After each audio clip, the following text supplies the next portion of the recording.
So what I've done is I've got a transformer plugged in and I'm tapped into the accessory, which is 15 volts fixed, and it's actually putting out 16.25 volts AC, right? The AC is coming in these two pins here. This is a rectifier. It's not warm. And then it has, the rectifier has DC coming out here, and the DC is going into this it's a buckboard, but it's been set at 5 volts. Now, it was like 5.99, so it's now 5.97, but that's, I'm roughing it 5 volts, right?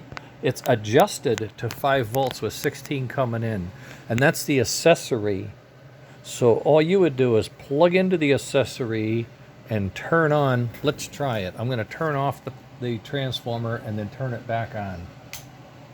All right, transformer's off. Okay, it's wired into the accessory. I come in, all I do is turn on the transformer, and I pretty instantly have 5 volts.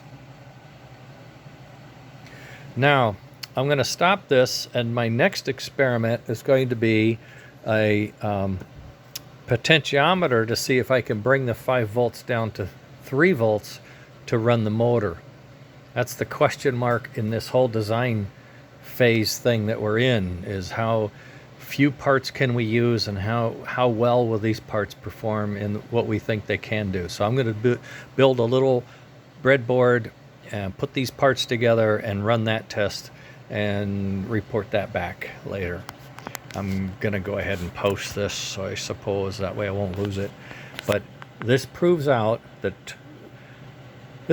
two things, actually: that track power of 16 volts will sit at 5 on the engine if it was in the engine. Think about that.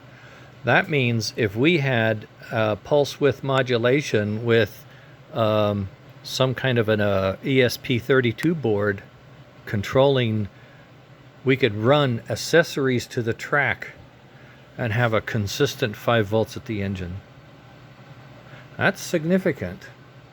That's good to know, because in the near future we'll be trying to do just that, asking you to take off the transformer 0 to 15 volts and hook it up accessory 15 volts to your track and use this new controller that Andy has engineered almost a year ago, and that I've been unable or unwilling to take it forward. We are now going to take it forward. Okay? Interesting point. Okay, so now this will be a test for the mini smoke. Can the mini smoke be operated and controlled and set up properly with this power input? And I'm thinking we're going to be okay. All right, later.